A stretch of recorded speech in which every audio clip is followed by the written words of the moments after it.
അശ്വിൻ, ഈ പൊങ്കാല അങ്ങനെ സമർപ്പണം നടക്കുമ്പോൾ നടന്നു കഴിഞ്ഞു. അപ്പോൾ ഇതിൻ്റെ ഒരു സമാപനത്തോട് അടുക്കുമ്പോൾ ഇനിയുള്ള കാര്യം എന്ന് പറയുന്നത് പ്രധാനപ്പെട്ടത് ശുചീകരണമാണ്. കുന്നുകൂടി കിടക്കുന്ന ഇഷ്ടികകൾ ഉണ്ടാവും, ഒരുപാടുണ്ട്, നഗരത്തിൻ്റെ പലയിടങ്ങളിലുണ്ട്. മാത്രമല്ല ഈ ഹരിത പ്രോട്ടോക്കോളൊക്കെ പാലിക്കാൻ കൂടുതൽ ശ്രദ്ധിച്ചിട്ടുണ്ടെങ്കിലും പലയിടങ്ങളിൽ ദൃശ്യങ്ങളിൽ തന്നെ കാണാം വെള്ളമൊക്കെ കുടിച്ചിട്ടുള്ള പ്ലാസ്റ്റിക് കുപ്പികളൊക്കെ പലയിടത്ത് കിടക്കുന്നുണ്ട്. അപ്പോൾ ഇതെല്ലാം ശേഖരിക്കണം. എപ്പോഴായിരിക്കും ഈ നഗരസഭയിൽ നിന്നുള്ള അവരുടെ നേതൃത്വത്തിൽ തൊഴിലാളികൾ ശുചീകരണത്തിന് എപ്പോൾ ഇറങ്ങും?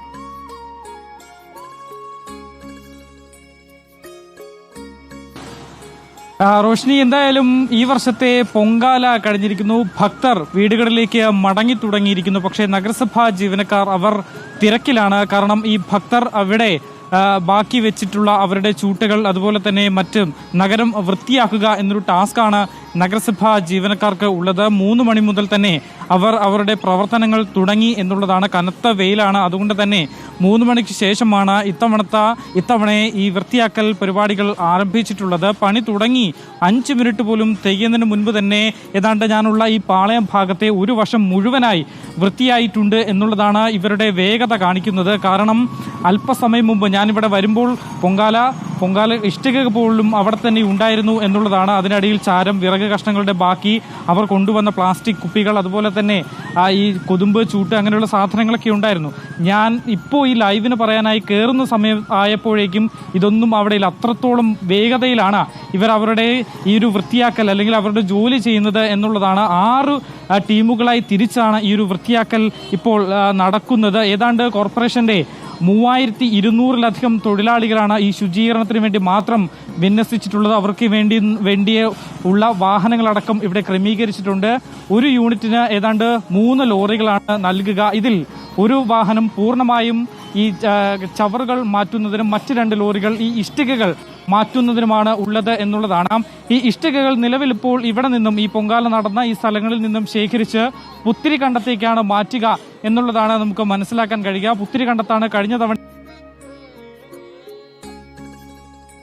ലൈഫ് അതുപോലെ തന്നെ അതിദാരിദ്ര്യ അവർക്ക് വീട് വെച്ച് നൽകുന്നതിനും വേണ്ടിയാണ് ഈ ഇഷ്ടികകൾ ഉപയോഗിക്കുന്നത്. ഈ ചവറുകൾ മറ്റ് പ്രത്യേക അവിടെ വെച്ച് തന്നെ ഇത് നശിപ്പിക്കും എന്നുള്ളതാണ് നമുക്ക് മനസ്സിലാക്കാൻ കഴിയുന്നത്. എന്തായാലും അതിവേഗം തന്നെ നഗരം വീണ്ടും ഒരു പൊങ്കാല കഴിഞ്ഞു, അതിൻ്റെ യാതൊരു ചിത്രവും ബാക്കി വെക്കാതെ വൃത്തിയാകുന്നു എന്നുള്ളതാണ്. അതിന് ഈ കോർപ്പറേഷൻ പേരുകേട്ട, ഈ തൊഴിലാളികൾ പേരുകേട്ട ആളുകളാണ്. അവരെ പ്രത്യേകിച്ച് നമ്മൾ പറയേണ്ട ആവശ്യമൊന്നുമില്ല. കാരണം നിമിഷ നേരം കൊണ്ട് തലസ്ഥാന നഗരിയെ വൃത്തിയാക്കുക എന്നൊരു ചുമതലയാണ് അവർക്കുള്ളത്. അവർ ആ കർത്തവ്യം കൃത്യമായി തന്നെ ചെയ്യുകയും ചെയ്യുന്നുണ്ട്. മണിക്കൂറുകൾക്കുള്ളിൽ തന്നെ തിരുവനന്തപുരം പഴയ അവസ്ഥയിൽ, അതായത് ആറ്റുകാൽ പൊങ്കാലയ്ക്ക് മുമ്പ് എങ്ങനെയായിരുന്നു നഗരസഭയുടെ നേതൃത്വത്തിൽ തൊഴിലാളികൾ ഇപ്പോൾ തന്നെ നഗരത്തിന്റെ പല ഭാഗങ്ങളിൽ ഇറങ്ങിക്കഴിഞ്ഞിരിക്കുന്നു. അവർ വൃത്തിയാക്കുന്നതാണ് നമ്മൾ കാണുന്നത്. ഈ ആറ്റുകാൽ പൊങ്കാലയുടെ ചടങ്ങുകൾ ക്ഷേത്രത്തിൽ ചിലത് ബാക്കിയുണ്ടെങ്കിലും ഇത്രയും കൂടിക്കിടക്കുന്ന ഈ മറ്റേ അടുപ്പ് നിരത്തിയിട്ടുണ്ടായിരുന്ന കല്ലുകളും ഈ ഇഷ്ടികകളും ഒക്കെ അവിടുന്ന് മാറ്റണം. മാത്രമല്ല ഹരിത പ്രോട്ടോകോൾ അനുസരിച്ച് പല ഭാഗങ്ങളിലും ശ്രദ്ധയോടെ തന്നെയാണ് ആളുകൾ ഈ പൊങ്കാല മുന്നോട്ട് കൊണ്ടുപോയതെങ്കിലും ഈ വെള്ളം കുടിക്കാനൊക്കെ ഉപയോഗിച്ച പ്ലാസ്റ്റിക് കുപ്പികളൊക്കെ നിറഞ്ഞു കിടക്കുന്നുണ്ട്. അതെല്ലാം പെറുക്കിയെടുക്കണം. അപ്പോൾ തൊഴിലാളികൾ സജ്ജമായി കഴിഞ്ഞു. അവർ തെരുവിലേക്ക് ഇറങ്ങിയ കാഴ്ചയാണ് അശ്വിൻ പങ്കുവയ്ക്കുന്നത്. അശ്വിൻ, എല്ലാ ഭാഗത്തും തൊഴിലാളികൾ എത്തിയിട്ടുണ്ടല്ലോ അല്ലേ? ഒന്നിനും ഒരു കുറവുണ്ടാവില്ലല്ലോ?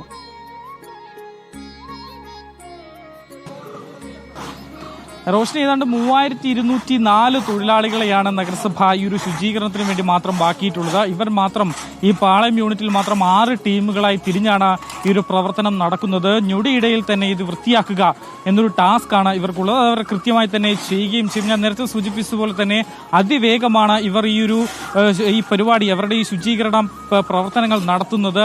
ഒരു ഇഷ്ടിക പോലും കളയാതെ അത് സൂക്ഷിച്ച് അത് എടുത്തു വെച്ച് അത് ഇവിടെ നിന്ന് മാറ്റി, അതുപോലെ തന്നെ പൊങ്കാലയിടാനെത്തിയ ആളുകൾ ഇവിടെ കൊണ്ടുവന്നിട്ടുള്ള പ്ലാസ്റ്റിക് വേസ്റ്റുകൾ, അതുപോലെ അവരുടെ ഈ ബാക്കി വന്നിട്ടുള്ള ചൂട്ട്, അതുപോലെ കൊതുമ്പ്, അങ്ങനെയുള്ള സാധനങ്ങൾ, തെരളിയല്ല, നമുക്ക് ദൃശ്യങ്ങളിൽ തന്നെ കാണാം, പല വിധത്തിലുള്ള സാധനങ്ങളുമൊക്കെ ആയാണ് ആളുകൾ ഇവിടെ, ഭക്തർ പ്രത്യേകിച്ച് ഇവിടെ എത്തി പൊങ്കാല അർപ്പിക്കുന്നത്. പൊങ്കാല അർപ്പിച്ച ശേഷം പലരും പല സാധനങ്ങളും ഇവിടെ തന്നെ വെച്ചിട്ടാണ് പോകുന്നതും. പക്ഷേ ഇത്തവണ കൃത്യമായി തന്നെ നിർദ്ദേശങ്ങൾ ഉണ്ടായിരുന്നു. കാരണം സ്റ്റീൽ പാത്രങ്ങൾ തന്നെ ഉപയോഗിക്കുക, കാരണം പ്ലാസ്റ്റിക് പരമാവധി ഒഴിവാക്കാൻ ഒരു നിർദ്ദേശം നേരത്തെ തന്നെ നൽകിയിരുന്നു. ഈ ഒരു പശ്ചാത്തലത്തിൽ കൂടി ആളുകൾ പ്ലാസ്റ്റിക്കിന്റെ ഉപയോഗം മാക്സിമം കുറയ്ക്കാൻ ശ്രമിച്ചു എന്നുള്ളതാണ്. കാരണം ചില വെള്ളം കൊണ്ടുവരുന്ന കുപ്പികൾ മാത്രമാണ് ഇവിടെയുള്ളത്, ബാക്കിയെല്ലാം പേപ്പർ കപ്പും മറ്റു കാര്യങ്ങളും തന്നെയാണ്. അതുകൊണ്ട് തന്നെ ഹരിതചട്ടം ഏതാണ്ട് 80% പാലിക്കപ്പെട്ടു എന്നുള്ളതാണ് ഇത്തവണത്തെ പൊങ്കാലയുടെ ഒരു പ്രത്യേകത എന്നുള്ളത്. മാത്രമല്ല പല ആളുകളും കഴിവത്ര തന്നെ പൊങ്കാലയിൽ അധികം വേസ്റ്റുകൾ ഇവിടെ ബാക്കി വെക്കാതെ എടുത്തുകൊണ്ട് പോകുന്ന ഒരു സാഹചര്യം